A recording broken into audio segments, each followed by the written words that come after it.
Hi guys, algo test के strategy builder में एक ऐसा सिंपल सा टूल है जो आपको हेल्प करेगा विजुलाइज करने के लिए कि यार अगर मार्केट में कोई चीज़ें चेंज होती हैं, for example underlying price change होती है, वॉलेटिलिटी चेंज होती है, टाइम बीतता है, तो आपका जो पोजीशन का रिस्क है और आपका M2M है, अगर आपने ऑप्शंस की कोई पोजीशन बनाई हुई है तो वो कैसे चेंज करेगा, राइट। एंड रिस्क को हम क्वांटिफाई करते हैं इन ग्रीक्स के बेसिस पे। तो वहाँ ग्रीक्स के आपस में क्या इंटरेक्शन है और वो कैसे चेंज होंगे एज डिफरेंट पैरामीटर्स जो मार्केट के हैं वो चेंज करते हैं। So let's take a look guys.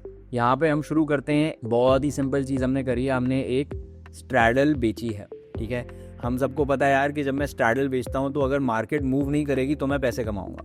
तो let's open this scenario analysis वाला जो हमारा टैब है, यहाँ पे अब हम जाके देखेंगे। सबसे नीचे वाले से हम शुरू करते हैं जो हमको डेट बता रहा है, ठीक है। तो अब ये पोजीशन मैंने बनाई है with 1 day to go for expiry. आज ट्यूसडे है, कल वेंसडे है, थर्सडे को मार्केट हॉलीडे है, इसलिए कल एक्सपायरी है। तो यहाँ पे हम बोलेंगे यार अगर तो टाइम पास होता है, बेसिकली कल मैं वापस आया इसी टाइम मार्केट में और मार्केट में कोई चेंज नहीं हुआ था, तो मेरे पैसे आएंगे या मैं पैसे लूज़ करूँगा? मोस्ट लाइकली मेरे पैसे आएंगे, राइट।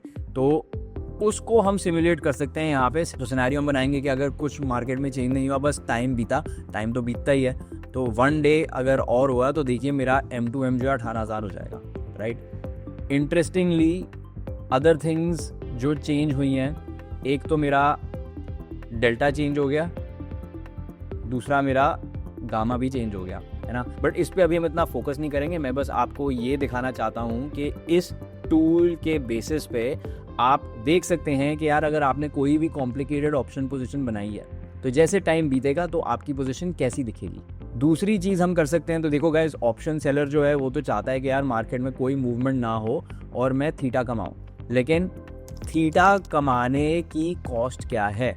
थीटा मुफ्त में तो नहीं मिलता हमको, है ना। एंड थीटा कमाने की कॉस्ट है जिसको हम गामा बोलते हैं। तो अब यही सेम सिनेरियो हम क्रिएट करते हैं कि यार कल मैं आता हूँ मार्केट में एंड मार्केट में एक्चुअली 2% का मूव हुआ।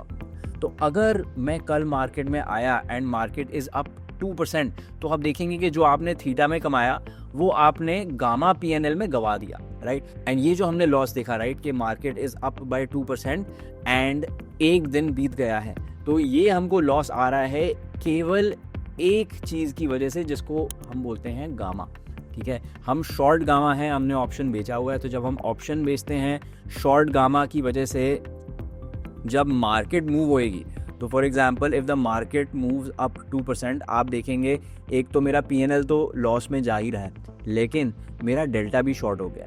तो इसका क्या मतलब है? मेरी जो पोजीशन है is now behaving like a short future.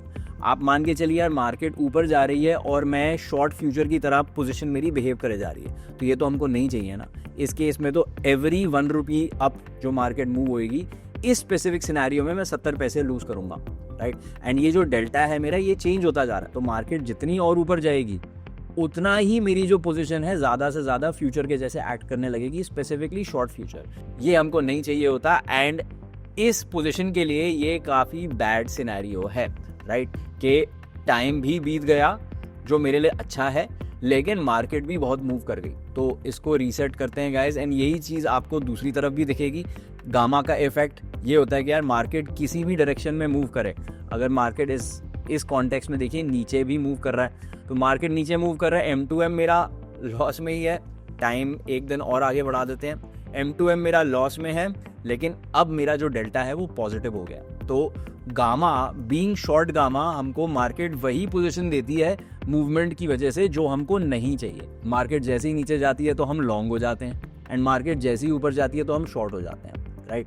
तो ये शॉर्ट गामा की एक पेनल्टी है जो हमको पे करनी पड़ती है। एंड अगर आपको थीटा चाहिए तो ये पेनल्टी आपको पे करनी पड़ेगी। तो अक्सर जो बंदा बोलता है कि थीटा मेरी एज है, वो ये नहीं समझता कि यार थीटा तो आपको मिलेगा ही मिलेगा, क्योंकि टाइम तो बीतेगा ही बीतेगा, राइट।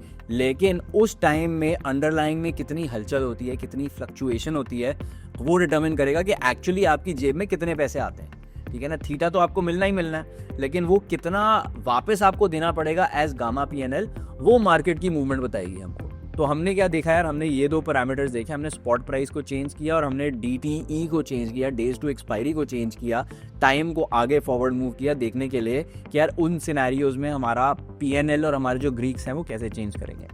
लास्ट चीज़ जो मैं आपको दिखाना चाहता हूँ वो है जिसको मैं IV ऑफसेट बोलता हूँ। अब गाइज बहुत सिंपल सा कॉन्सेप्ट है, जो इम्प्लाइड वॉलेटिलिटी है वो मार्केट की ऑप्शन की जो प्राइसेस हैं वहाँ से हम निकाल सकते हैं, ठीक है ना। लेकिन ये इम्प्लाइड वॉलेटिलिटी भी चेंज होती है। इम्प्लाइड वॉलेटिलिटी है slow moving parameter relative to price, है ना, इतनी ज़्यादा तेज़ नहीं मूव करता है जितनी तेज़ प्राइस मूव करती है, लेकिन मूव करता है।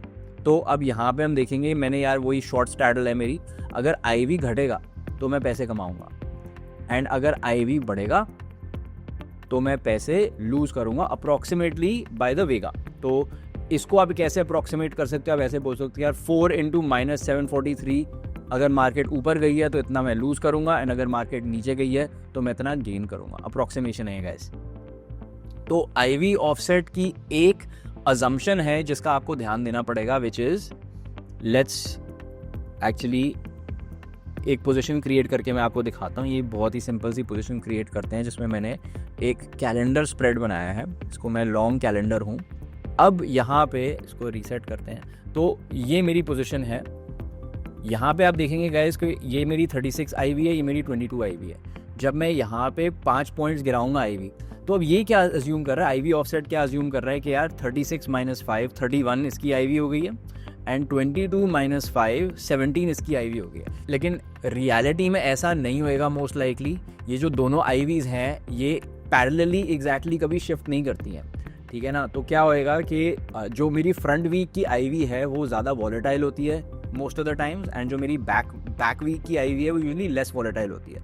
तो अगर ये 5 पॉइंट मूव करेगा तो ये 5 पॉइंट से कम मूव करेगा नीचे, एंड अगर ये 5 पॉइंट मूव करेगा तो ये 5 पॉइंट से ज़्यादा मूव करेगा, राइट। तो ये एक अजम्पशन है जो हमने यहाँ पे डाला है। तो आप थोड़ा सा केयरफुल रहिएगा अगर आप टाइम स्प्रेड्स को एवेल्युएट कर रहे हैं ये IV ऑफसेट के बेसिस पे। एक और जगह है जहाँ पे ये अजम्पशन जो है हम यूज़ कर रहे हैं जिसके बेसिस पे हमको थोड़ा केयरफुल होना पड़ेगा, वो है ये। अगर मैं मान के चलो कोई सिंपल सा रेशियो स्प्रेड या कॉल स्प्रेड, पुट स्प्रेड या कुछ बनाता हूँ, इसको रीसेट करते हैं। तो इस केस में भी गाइज मैंने अब इन 2 ऑप्शन में पोजीशन ली है। इसकी IV है 44.9 एंड इसकी IV है 36, राइट। अब मैं अगर यहाँ पे 5 पॉइंट बढ़ाता हूँ तो ये मेरा अजम्पशन लेके बोल रहा है कि यार ये 44.7 है तो 49.7 हो जाएगा एंड ये 35.8 है तो ये 40.8 हो जाएगा। लेकिन रियल लाइफ में ऐसा होएगा नहीं होएगा वो मैं नहीं कह सकता, लेकिन एक अजम्पशन हमने यहाँ पे ज़रूर बोली है कि ये दोनों इक्वली ही मूव करेंगे। रियल लाइफ में ऐसा यूजुअली नहीं होता है। जो इम्प्लाइड वॉलेटिलिटी की सरफेस होती है उसके जो डिफरेंट पॉइंट्स हैं उसमें वो डिफरेंट तरीके से बिहेव करते हैं and more often than not a 5 point change in this 650 will not lead to an exactly 5 point change in this 22-300 वाली जो स्ट्राइक की IV है। तो इसमें भी आपको केयरफुल होना पड़ेगा क्योंकि ये जो IV ऑफसेट है ये अज्यूम करता है कि पूरी सरफेस जो है पैरेलली मूव कर रही है ऊपर या नीचे, ठीक है ना। ये एक अजम्पशन है, क्या ये ठीक अजम्पशन है या नहीं अजम्पशन है वो मैं आपके ऊपर छोड़ता हूँ, but a lot of the times ये अजम्पशन मार्केट में नहीं होल्ड करेगा। In any case this is still very useful for us to see के यार मेरी जो पोजीशन का PNL है वो कैसा बिहेव करेगा, मेरे जो ग्रीक्स हैं वो कैसे चेंज करेंगे। ग्रीक्स मेरी पोजीशन के रिस्क का इन अ वे स्नैपशॉट है, राइट। तो ये कैसे चेंज करेंगे जब मार्केट में चेंजेस आएंगे, ठीक है गाइज। तो ये है हमारा एक सिंपल सा सिनेरियो एनालिसिस का टूल गाइज। इसको देखिए, इसको यूज़ करिए एंड अगर कोई फीडबैक है तो प्लीज़ हमारे साथ शेयर करिए। इसमें और चेंजेस हम ज़रूर ऐड करेंगे और एडवांस फंक्शनैलिटी हम इसमें और ऐड करने वाले हैं going forward. All the best in your trading guys.